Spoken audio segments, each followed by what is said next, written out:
no tinc dades econòmiques de com li va a European Security Fencing, segurament els hi va molt bé. La qüestió és clar, comparat amb High Technology, que del que es tracta és de fer alguna mena d'innovació, algun tipus de spin-off que pilli un mogollon de milions d'euros de cop per un projecte, European Security Fencing, on ha vist el filón, és en què ja venien produint una cosa que era un objecte de consum habitual i de sobte al 2015 la demanda creix a saco i a més com ells no tenen cap mena de problema ètic per vendre's a qui sigui, augmenten el volum de negoci d'una forma molt ràpida en molt poc temps. Fins a quin nivell va augmentar aquest volum de negoci o va consolidar això l'empresa o com o si és un negoci molt gran a nivell global la venda de filferro espinós, la veritat és que ho desconec. En tot cas, em ve la reflexió aquest cap de setmana que llegia que hi ha un barco de l'Aràbia Saudita que pretenia zarpar de Bilbao amb armament fabricat a Espanya direcció al Iemen. La societat civil va aconseguir evitar-ho i ara el barco es va traslladar al port de Cantàbria per fer aquest carregament. No? Se'm planteja la reflexió de d'on surten les armes, no? D'on surt en aquest cas el filferro d'Espanya. Doncs per tant suposo que la societat civil en aquest sentit tenim molt a dir i seria qüestió de plantejar-nos què podem fer realment perquè se sàpiga més, que entenc que ja és la feina que esteu fent, i dos, actuar per denunciar aquesta situació, perquè és que estem fabricant aquí el filferro que es posa, per exemple, a Hongria o a moltes altres fronteres. O sigui que merci per la feina. Sobre què podem fer? Exacte. Jo crec que tenim molt a fer. No només estem davant d'un acord de la vergonya, com deia l'Anna, sinó que estem davant d'una Europa de la vergonya. I és el que he intentat argumentar amb aquests 4 murs, més enllà de la frontera, espais d'excepció i espais d'exclusió. Per tant, en aquest context d'Europa de la vergonya tenim molt a fer, molt a dir, i jo crec que ja s'ha fet, no? I aquí també potser és important, i gràcies per la pregunta, centrar-se també en tot allò que s'està fent també, no? Al costat d'aquestes concertines, al costat d'aquests murs, al costat d'aquests espais d'excepció i d'exclusió, també tenim una societat civil que va sortir a les places a oferir el que tenien, que ha acollit a casa seva, que s'ha oposat ja no només amb els seus actes i amb les seves accions d'acollida, sinó també amb els seus relats. No? I això ha passat a cada una de les places, en cada un d'aquests països que després han tancat les seves fronteres amb aquestes concertines, i també està passant a la frontera mateixa. Ja no només amb entitats, ONGs que estan dedicant tots els seus recursos, per exemple, a aquest rescat marítim, sinó també més enllà de la frontera denunciant tot allò que està passant. Per tant, jo crec que si alguna esperança podem tenir és justament per l'acció d'aquesta ciutadania organitzada. Ara bé, dit això, també és veritat que hauria de ser molt més. I amb l'Anna comentàvem aquesta primera manifestació davant de la Comissió Europea, no sé si era abril o maig del 2015, la sorpresa dels pocs que érem aleshores, no? I dels pocs que hem sigut a cada manifestació. I jo a cada manifestació, quan veig que són tan pocs, em pregunto com pot ser, i com pot ser que estiguem a la mateixa ciutat que anys abans, en el 2003, reunia 1 milió de persones en contra de la guerra. Què hi ha de diferent entre les morts, aquestes quasi 20.000 morts al Mediterrani, i les guerres que aleshores govern espanyol i altres estaven fent, en aquest cas a Iraq? I la veritat és que em faig sempre la pregunta en cada una de les manifestacions i no trobo mai la resposta, o potser penso, i no és una resposta, però en tot cas sí que intueixo que la resposta no està en ser més o menys greu, o en la gravetat d'allò que estem valorant, sinó més aviat amb les societats que som ara, amb la diferència entre la Barcelona d'ara i la Barcelona del 2003, que es manifestaven milions de persones al carrer. Jo crec que la resposta vindria més aviat per aquí. Per tant, no ens queda altra que seguir en aquesta direcció, que organitzar lluites tan importants com les que fa Stop Mare Mortum i intentar, ja no només amb els nostres actes, compensar allò que no fan els estats o que més aviat fan el contrari, sinó també, com deien ells, construir un relat diferent. És a dir, contraposar, contrarrestar el relat dominant. Aquest relat dominant que també es construeix a base de concertines, perquè jo crec que les concertines tenen, com també han explicat, un doble objectiu, ferir cossos, però també construir un relat de control, és a dir, la imatge és part d'allò que busquen les balles de concertines. Sobre si Espanya ha participat o no en aquest acord, o com ha participat el govern espanyol, no? Era la pregunta, en aquest acord de la vergonya entre Unió Europea i Turquia.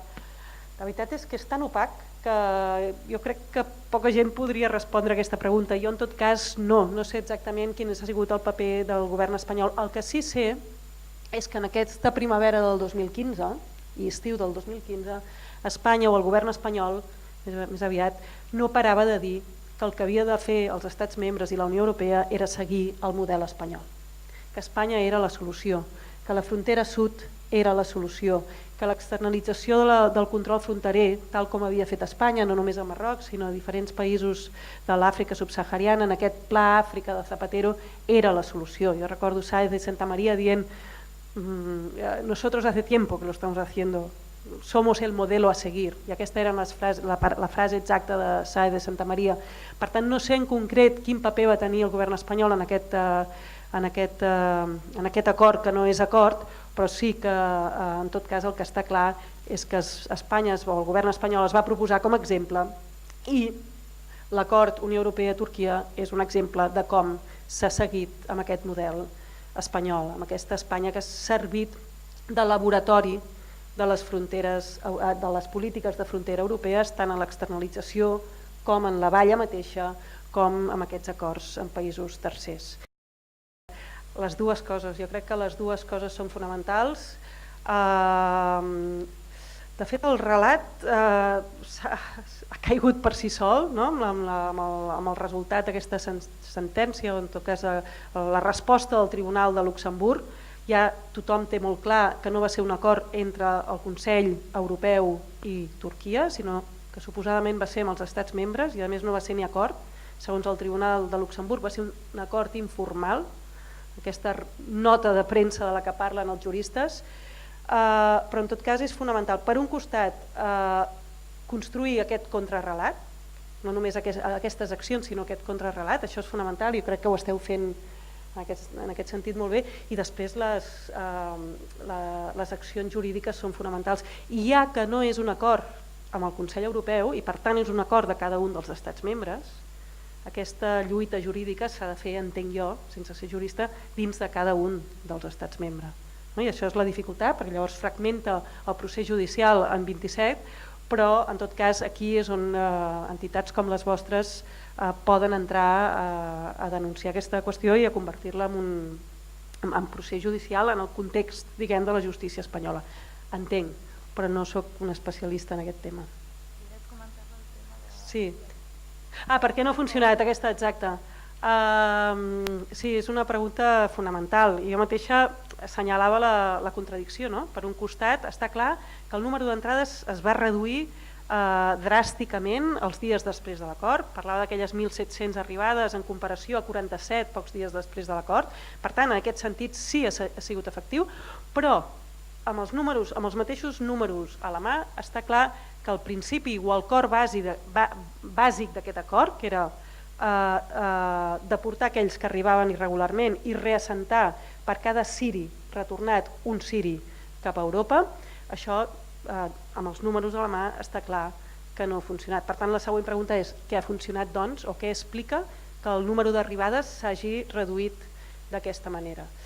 I això és la resposta que ningú té, o que és difícil, a més d'argumentar amb dades concretes.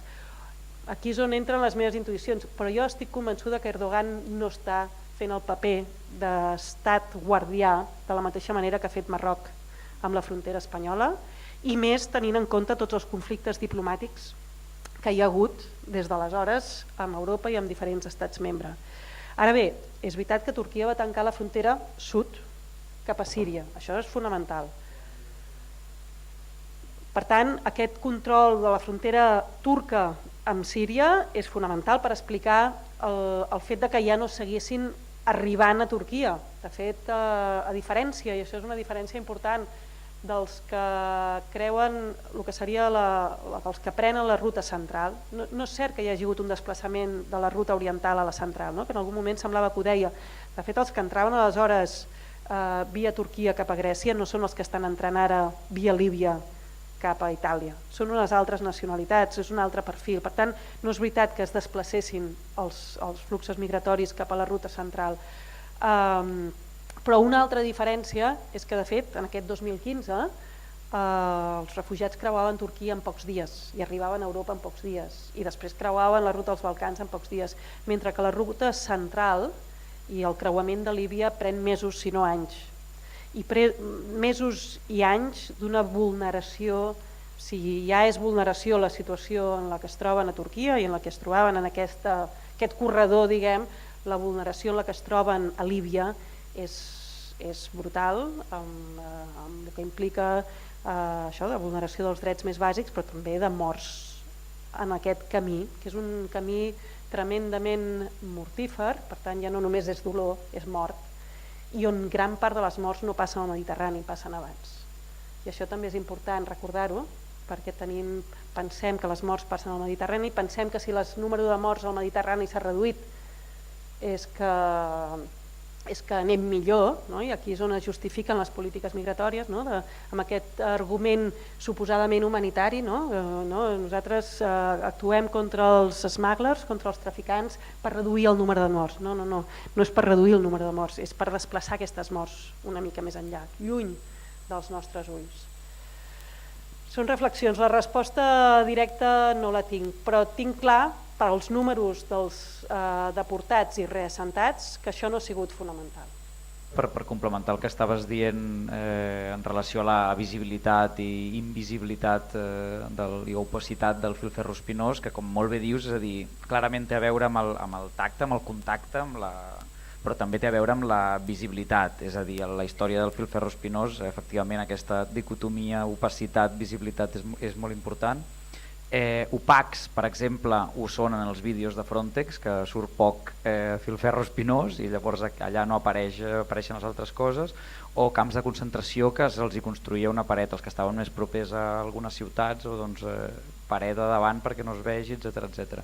De cara a la víctima del filferro espinós o a l'enemic, doncs és clau la visibilitat, és a dir, tu fots allà un gran filferro perquè el filferro no és només, és a dir, és en última instància que et talla, però també és dir que et tallaràs. És a dir, això és fonamental, el veure la distància i aquesta... Per les vaques, per exemple, les vaques aprenen. Quan el primer cop que es tallen, o la mare ja li diu que cap aquí no, perquè aprenen els animals i tothom. No? I a més una altra qüestió, la qüestió aquesta de visibilitat i invisibilitat, se li suma el fet que molts cops les tecnologies es veuen com a insignificants, és a dir, en el sentit de que de vegades pensem en la tecnologia com si fos una cosa neutra, o no sempre, però de vegades com si fos una cosa neutral que depèn de l'ús, és a dir, que no hi ha debat aquí, que sí, que hi ha filferro espinós, però què hi ha a preguntar-se sobre el filferro espinós, perquè el filferro espinós sí, talla, ja està allí, i què? Però les tecnologies no són neutres en el sentit de que estan dissenyades per a determinats usos, és a dir, tenen una història prèvia que és significativa, i no només això, sinó que els usos, és a dir, una tecnologia un cop està instal·lada doncs possibilita una configuració de l'espai o una altra, o una realitat o una altra, llavors té conseqüències també polítiques, i llavors per això des del nostre punt de vista té interès ficar-ho en una perspectiva històrica, és a dir, que a més de l'opacitat hi ha la qüestió de que, sí, un filferro, sí, obvi, no? Hi ha més tela, hi ha més xitxa a darrere.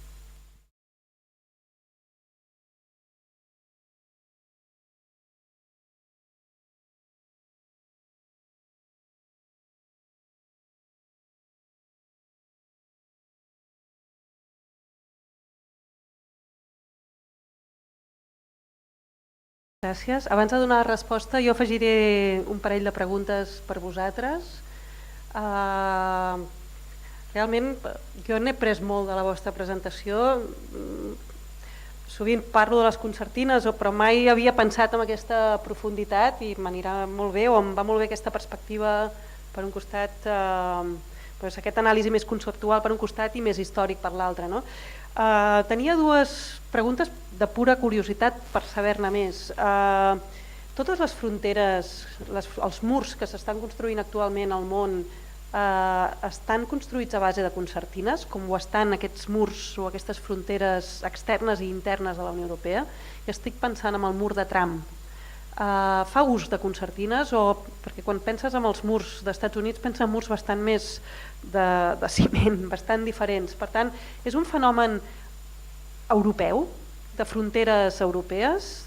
També estic pensant en la frontera de Bangladesh, que aquesta em sembla que sí que és amb concertines, però fins a quin punt és sobretot europeu o és bastant generalitzat en el que és la construcció d'aquests murs fronterers? I l'altra pregunta, us heu centrat en el cas actual de l'ús de les concertines en aquesta frontera externa, però de fet l'ús de les concertines també s'utilitza en aeroports, en presons, en CIEs, per tant, i això indica que allò que dirigim als altres s'acaba dirigint també cap a nosaltres mateixos. Els drets que traiem als altres no ciutadans acaben sent també drets que acabem no tenint els ciutadans. Aquestes eren les dues preguntes. I dit això, vols que respongui o...? Vale. Dit això, responc. Sí, el dels relats. Jo insisteixo que crec que les dues vies són fonamentals. I crec que esteu realment actuant en aquesta doble via, que és fonamental i que si alguna esperança tenim és en aquesta direcció. Ara bé, és cert que els relats, la construcció del relat és lenta, o a vegades anem més lents nosaltres que els altres. I amb això la setmana passada estava en un seminari sobre la postveritat, de com es construeix la postveritat. I realment és que amb les noves tecnologies els rumors, el que podríem anomenar rumors, circulen molt ràpidament. I no només circulen ràpidament, sinó que a més amb l'ús de les noves tecnologies vivim en mons aïllats, en illes, i bàsicament el que busquem a les xarxes socials és la confirmació d'allò que nosaltres mateixos ja pensem i som. I en aquests contextos de missatges que circulen, o en aquest context de missatges que circulen a gran velocitat i alhora amb aquestes illes aïllades, és molt difícil fer aquest contrarrelat tan necessari per combatre aquest tipus de lògiques.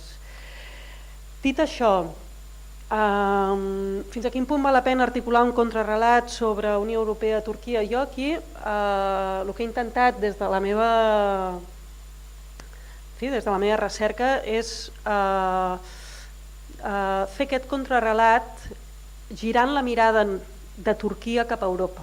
Perquè quan es va començar a parlar de l'acord Unió Europea-Turquia, tots dèiem, i jo mateixa entre ells, com a investigadora en aquests temes, un exemple més d'externalització del control migratori en un tercer país que òbviament no és un país segur, etc.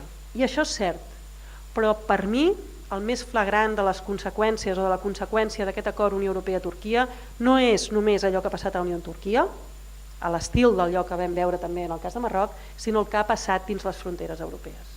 Perquè el més flagrant és l'espai d'excepció que hem creat a Grècia, que l'hem creat des d'Europa, no només des de Grècia, aquestes illes que s'han convertit en centres de detenció a cel obert. Això per mi és...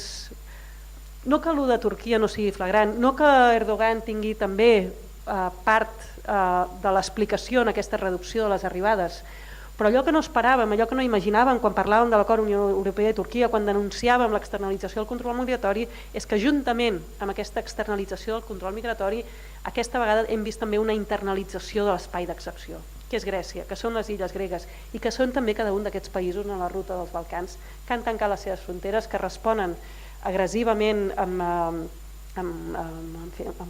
pràctiques absolutament il·legals, que tenen centres de detenció dins de les seves fronteres que no responen als mínims més mínims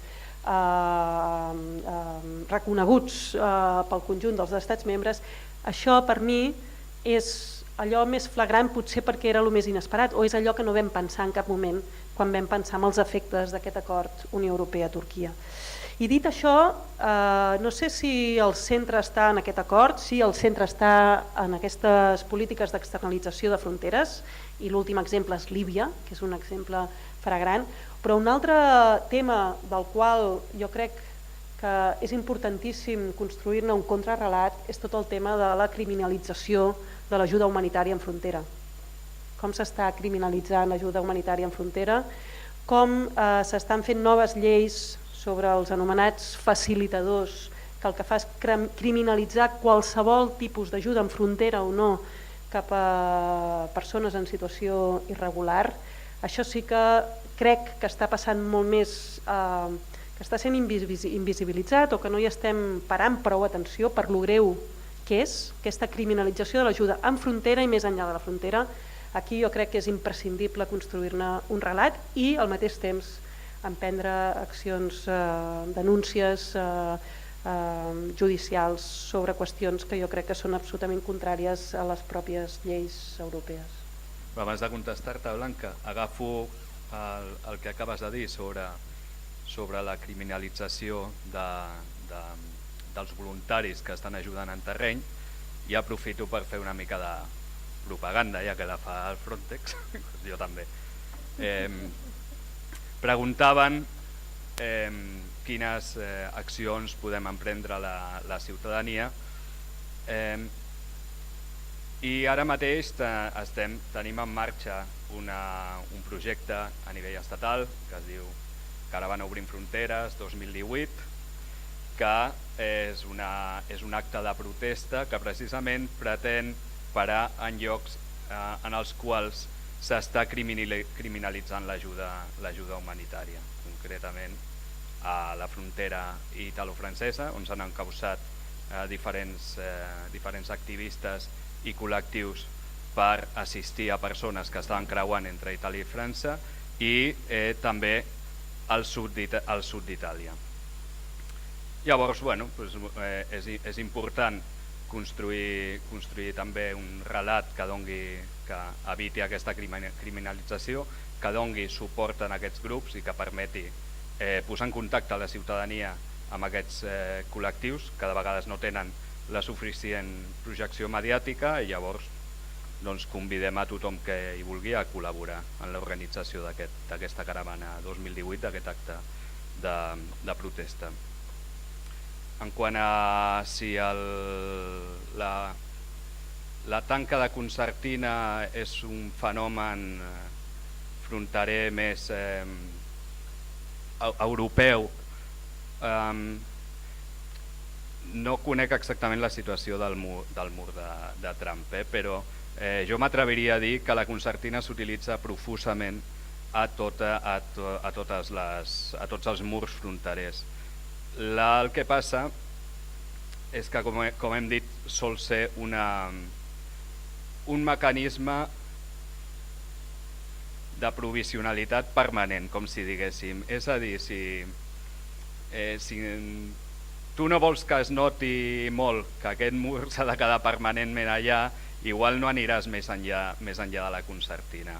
Els murs com el de Gaza, com el d'Israel o com el que està planejant Trump, que els fan sense cap mena de complexa i que a més pretenen ser obres arquitectòniques faraòniques perquè a més volen que es vegi com a tals, com si fos la gran muralla xinesa, no? Es desfan de tots aquests complexes que podríem dir europeus i ja van això, a crear obres megalítiques basades en murs enormes de ciment perpetus i permanents. Potser aquesta és la diferència que fa que la concertina tingui una imatge o la vinculem més a aquestes fronteres d'Europa.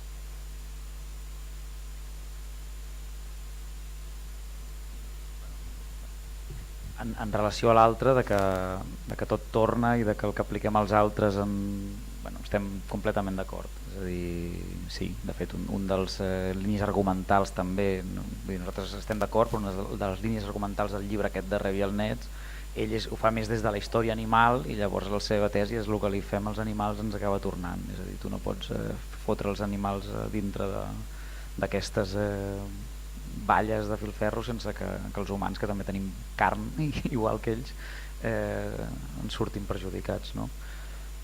O sigui que sí, que estem d'acord. I en aquest sentit recomanar una mica així a tothom un petit text del John Berger que es diu Compañeros presos i que és una reflexió sobre com cada vegada vivim tots en una gran presó, no? I és un text molt, bueno, com tots els seus, molt intel·ligents i molt sensibles, i recomano. Perfecte, doncs si us sembla ho deixem aquí. Moltes gràcies a totes per venir en aquest acte, que encara que crec que al final s'ha omplert prou, que veiem una sala molt gran i que al final es tracta de fer petites accions per anar visibilitzant les múltiples vulneracions de drets que hi ha en les nostres fronteres. Aprofitem perquè les companyes de Sants aquest dimecres, com cada segon dimecres de mes, fan un acte, en aquest cas a la plaça de Sants, que va sobre dones i refugi, que crec que és a 7:45. Us convidem també a anar-hi i també us convidem tant a visitar la pàgina web de stopmaremortum.org com a participar, perquè al final es necessiten moltes i moltes mans que vinguin i que es quedin per sumar esforços i que cada dia al final cadascú hi diposita el temps que té lliure, i que us animem a conèixer-nos més i animar-vos també a fer aquest pas a participar. Moltes gràcies a vosaltres també per la xerrada.